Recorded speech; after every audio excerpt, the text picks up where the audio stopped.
Good morning, DJs. So I appreciate all of you kind of just be willing to be part of this kind of referral process that I'm kind of working on. A big part of it is because, first off, we have a lot of overflow of work, and I want to know where the work is going. I essentially want to help build up others in the industry rather than watch them sink and fall.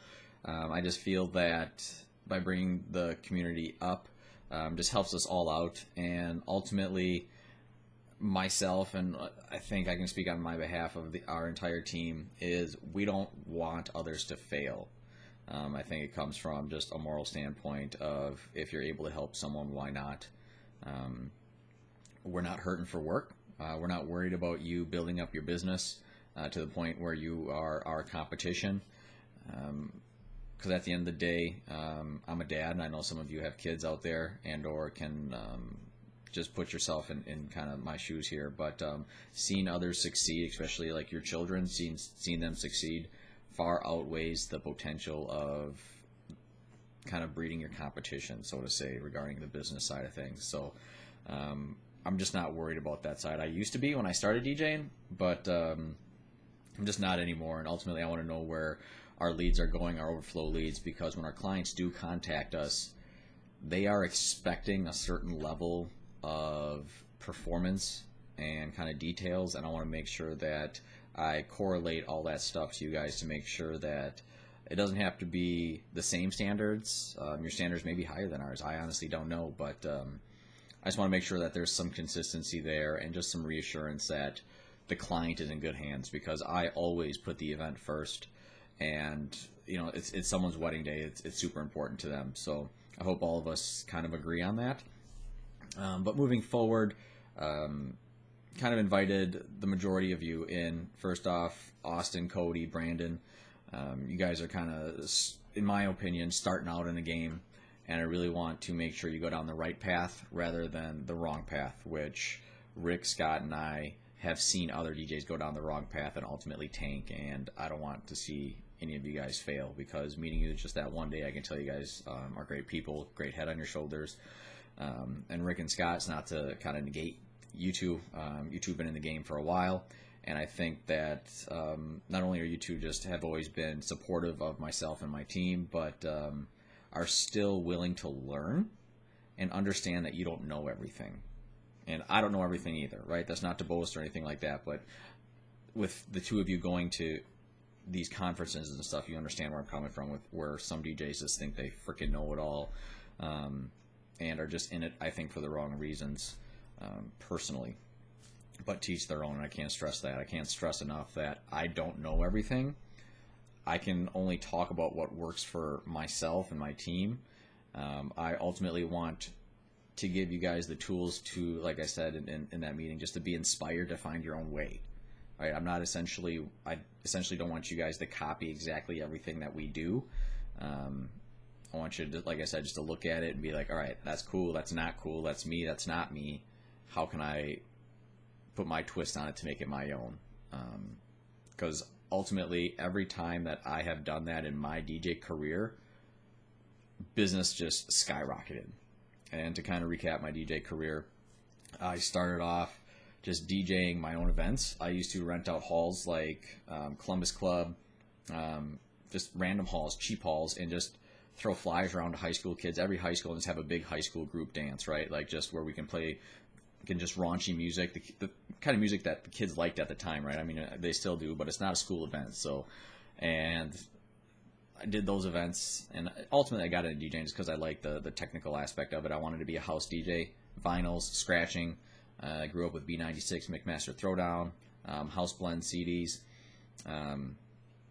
But I went down that road for a little bit and found out there's not really a market around here for that.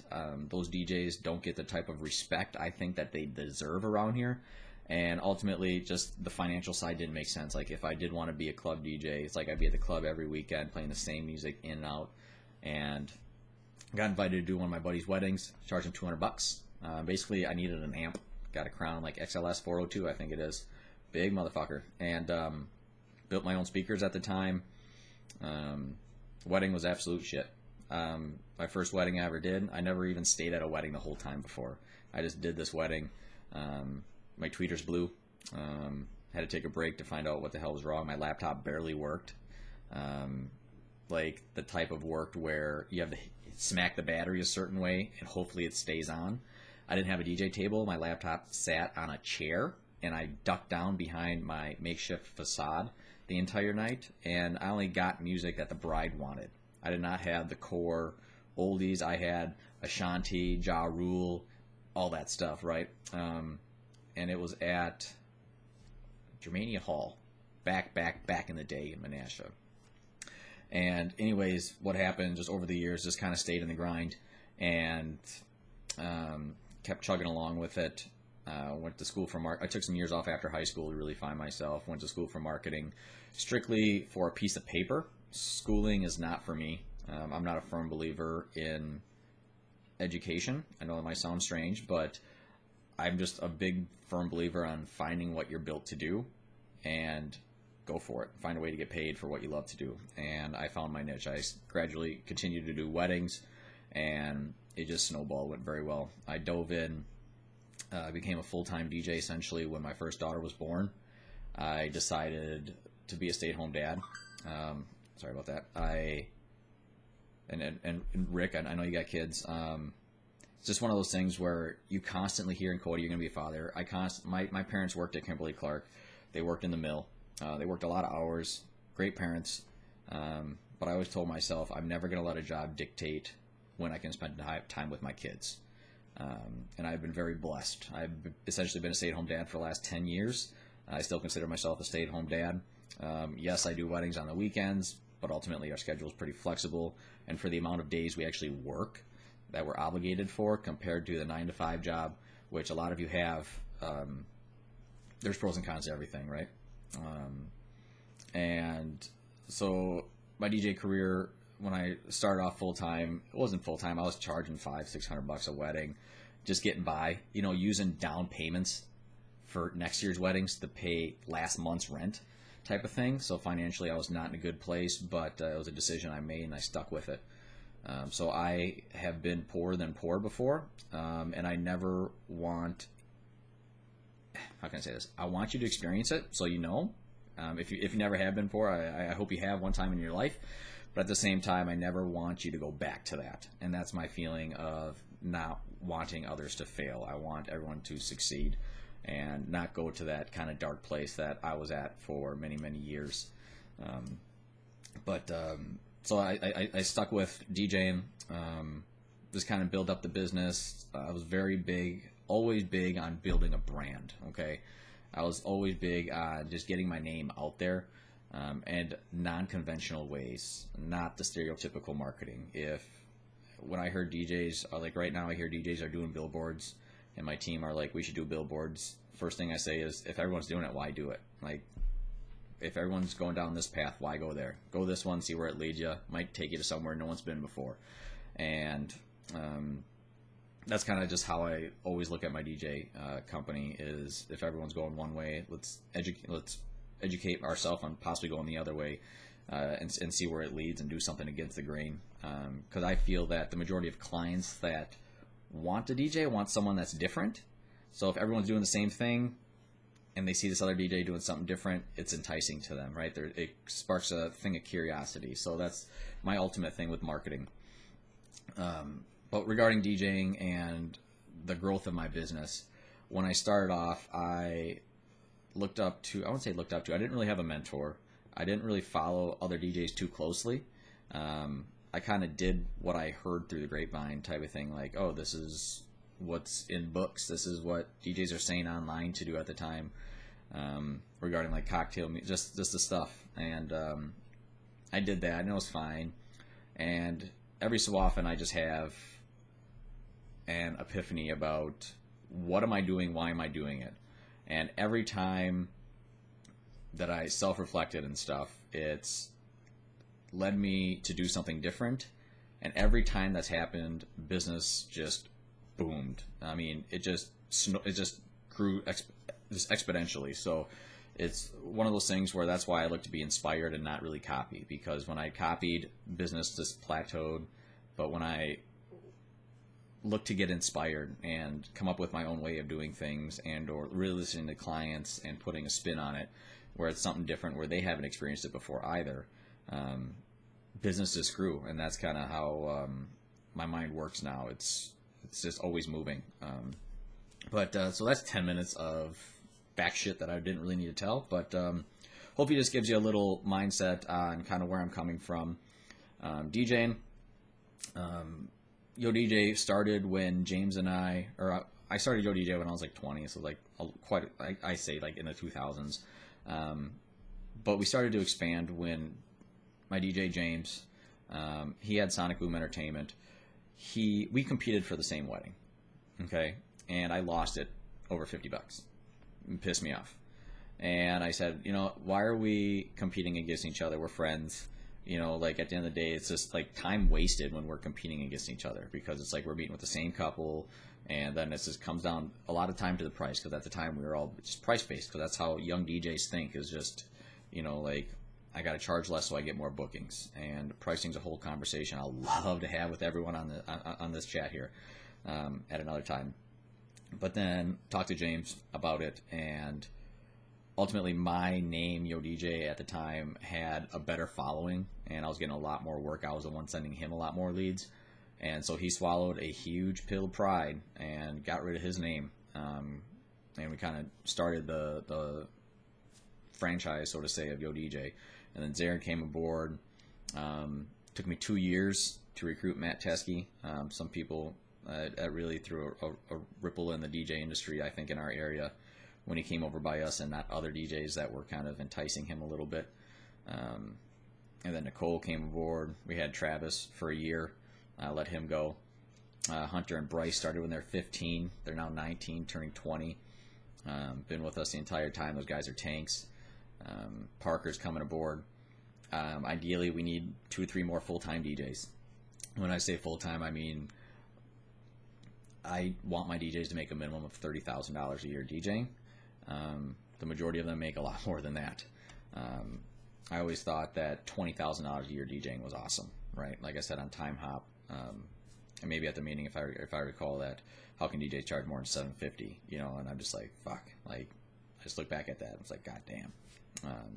We all should be charging a lot more than that, because now I understand our value at events. But another 3 minutes gone by, sorry. This opportunity that I want to present to you guys is kind of twofold, okay? It's one, helping you with leads, right? Generating leads for you guys, because I think leads are important. Putting your name in people's mouths are important. And then on the flip side, too, also comes down to helping you grow your business on the back end, so to say. I know each of us have kind of our own way we envision our business, and that's okay. I'm not saying, like I said, there's a right or wrong. It's, I can tell you what's worked for me, things that I have entertained in the past, because I've thrown some money at things before just to try them out, found out they didn't work for me. Same thing with my team. First off, we're not a multi-op. For those who think that, I don't consider ourselves a multi-op. We're kind of like an independent franchise, so to say, where I give my DJs full freedom to do whatever the heck they want within reason. There's not really a written standard list on our team. It's just mutual. We invite the DJs who are part of our team, like I said, Matt, are either invited or they're trained for several years before they're cut loose. And by that time, they know the standards that we kind of have in place. But I give my DJs the freedom to do events really how they want. Yeah, I'm not a babysitter when it comes to it. So, and I do, my business model is way different too than most other companies. My business model, the typical multi-op, for example, I'm sure you guys are familiar with. I'll just use Matt's DJ, for example, because all of us know their name. It's not to throw them under the bus. It's just for example purposes only, okay? Full disclosure right there. I only met Matt Nearing once, by the way, like a year ago, 2 years ago. But typical multi-ops, they charge, say, $1,500 or $1,000 for a wedding. They pay their DJ $300 and they keep $700, right? And it's just per contract based, right? If they find a DJ, they delegate a DJ, whatever. But the majority of the time, they keep a percentage and or a fee, whatever. My team is I charge my DJs a yearly fee, and that's it. They basically get the right to use the name, kind of our resources, but that's it. So it's for basically marketing and branding purposes. I find that works great because I'm not babysitting their contracts. They are literally handling leads from the start. After they come in, I kind of filter out leads to my DJs, and they handle that lead from start to finish. They do the paperwork, the financials, just everything. I don't talk to the majority of the clients that all my other DJs cater. They don't know who I am, right? After the initial contact. I find that works great for me because, one, I'm not babysitting contracts where I'm worried about a percentage. I think that multi-ops typically fail, from what I've heard, is that, say, Matt's DJ, the DJ who's catering the event's like, I'm only getting paid $300. I can do this for, I can do it myself, make $1,000. Why am I working for this guy? So they're gradually breeding their competition in more of a negative light. Well, my way, it's kind of like, here you go. You charge $1,500 for a wedding. You keep it all. You know what you owe me. And even with the typical multi-op situation, too, think about it from a DJ's perspective. They're like, oh, well, I want to do this event for cheaper because they're my friend, but then I got to pay Matt's DJ, X percentage, so that means I'm only taking home this, and it's just more bullshit, in my opinion. My team, they want to do an event for free? Go ahead. You want to do it for less? Do it. You have full control of your own pricing, so, like I said, there's no middleman. Like, you want to book it, book it. You know what you kind of owe me at the end of the year type of thing, so you want to jack up your pricing? Great. Like, I'll help you do it. You want to lower, like, just whatever. You want to flex on ceremony pricing, uplighting pricing? I don't care. Like, do you? It just gives them that freedom. So it's so that's a big reason why it works for me. And then also just the marketing standpoint, it's easier to brand 8 DJs under one name and have your name just out there nonstop rather than have 8 different DJs with different DJ names out there. Competing against each other, so to say, kind of fighting for those Facebook posts, while you can have, like I said, 8 different DJs comment, or if 8 same DJs comment, yo DJ, like you scroll, you see yo DJ constantly, hopefully. And so that's just my feeling with branding my business plan. It seems to be working great. There are still downsides to it. The major downside is I don't make a lot of money off my DJs. I think that's a huge misconception out there regarding our team. Is they think I sit at home all day and collect paychecks, and ultimately the pool of money that comes in, the yearly fees, goes to cover all of our overhead. So it goes to cover our wedding wire pages, the advertising that we do, the small marketing we do, the swag we give out, our office.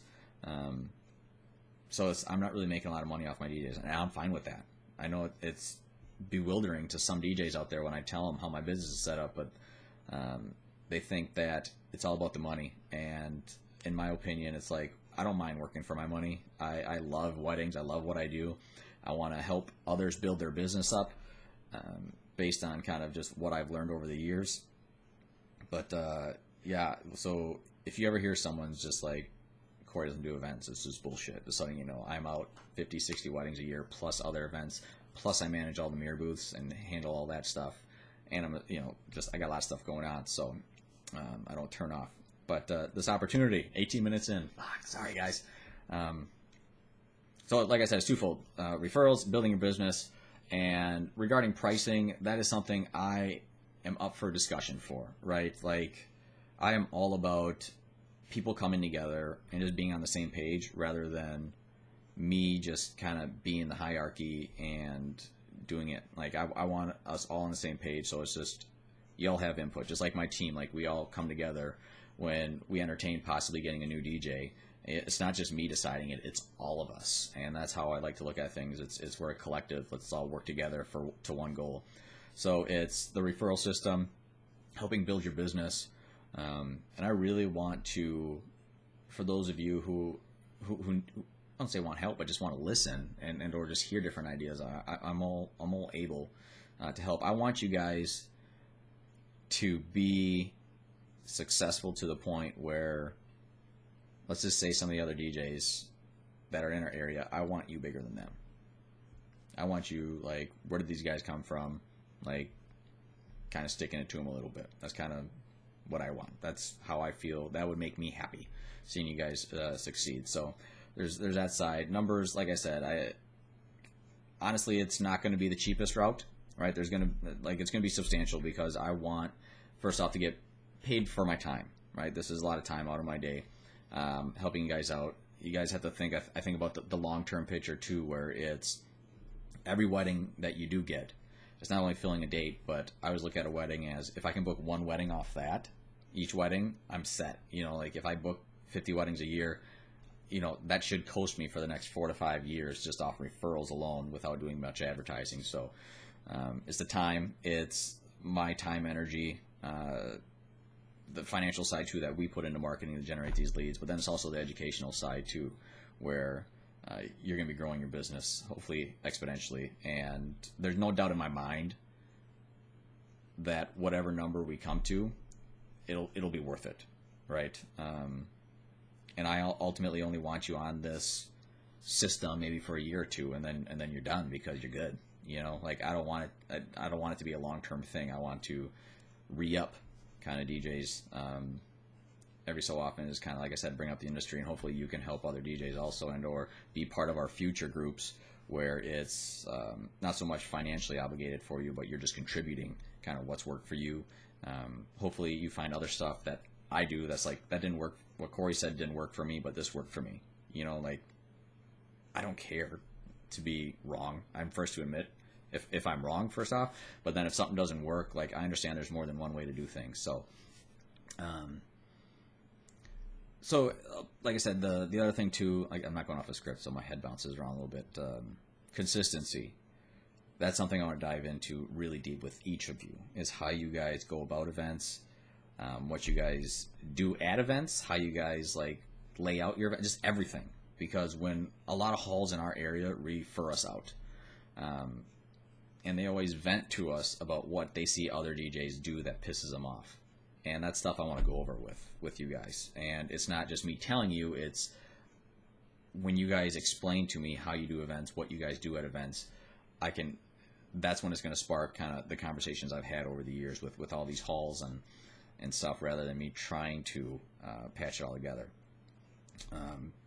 So going just deep into that, just everything from start to finish regarding your business. It's going to be, just like I said, a business model where it's going to help you grow. But numbers, like I said, it's a discussion that I want to have. I think, just throwing a raw number out there, I think $500 is cheap. Okay, I think it's stupid cheap. It's a no-brainer for $500 for the leads and like I said, help. I think it may be more than that. I don't know, but and I know you guys may not be able to afford that, and that's okay. That's something we can discuss, right? I don't feel I should get paid for completed referrals. Okay, I know that some of you kicked me something on the back end after you landed contracts, and that's great. I appreciate that. But in my opinion too, if I'm sending you 50 leads, I did my work, right? It's not my job to close your deals. I should not get paid on your performance, because that could be a part that you're still working on. So it's kind of a catch-22, but at the end of the day, I'm getting your name in people's mouths. I'm helping you out. That's what I'm getting paid for, right? Yeah, where am I going with this now? Shit, sorry. Yeah, so that's and then the mirror booth too. You guys know I got 5 mirror booths. I want to book this shit out, right? I want to work out something with you guys versus other DJs that there's more of an enticement for you to help book out our mirror booth. Now, Austin, I know you have your own photo booth. That's great. You want to book that out? Awesome. But I'm going to be putting together some numbers. I'm going to talk to just basically all the DJs in the area that I get along with, or that somewhat respect me a little bit, that, hey, you book out our mirror booth, we'll kick you this amount. But then I want an extra incentive for you guys, basically to help cover this yearly fee that we're gonna come together on. And having the mirror booth at your event, it'd go unbranded and or Wisconsin mirror booth, right? It's not Yo DJ tied, so to say. And don't be scared that it is tied to Yo DJ, guys, because like I said, at the end of the day, we're not hurting for work. So it's even if the work does come to us, the first question I always ask is, how did you hear about us? And if they say we were at this wedding and it was one of your weddings, I'd forward you the lead. Okay, it's not like I'm gonna be like, oh well, we weren't the DJs, so blah blah blah. I'll still try to sell them on the mirror booth, but I'll CC you in an email regarding your DJ services. So don't be scared to do that. I think that's the big reason why DJs don't want to refer it out, is they're afraid that it's going to tie to Yo DJ. And that's ultimately why I named it Wisconsin Mirror Booth, is so there's not discrepancy at the event. Well, Yo DJ was the DJ or whatever, like did the mirror booth, and then Cody Berg, Fox Valley DJ, did the DJ. Like, it just gets confusing to clients. So Wisconsin Mirror Booth. But and then also with the mirror booth too, was we're looking for people to help run it, guys. Like, if you're ever looking for some extra work just to help run it, it is not hard work, guys. And I pay pretty damn good. I know other DJs that pay between like $100 to $200 to set up the photo booth, run it, take it back, and to me that's not worth it. Like, I'm very generous with money, because at the end of the day, it's putting food on your table, putting food on my table, and you keep the client happy. That's all I can ask for. And essentially, I pay more because I don't want to worry. I pay for talent, right? So there's that side too, guys. So sorry for such a long video. Okay, I know I tend to ramble. I get it kind of excited. My mind wanders. But hopefully you have a better understanding of where I'm coming from with this. We can talk about numbers. Maybe we break it down where it's just if you just want referrals, or if you want referrals and business help, and or you want to help refer out the mirror booth. Like, I don't care about putting together like numbers that kind of appeal to each of you guys, but ultimately I just want you guys to succeed. I'm not one to let you guys drown, okay? But I just want us coming together more as a collective in the DJ industry, where it's one of those things where you're just successful, and you can help out other DJs that might be going down the wrong path. So everyone have a great day. Sorry, 27 minutes. Fuck my life.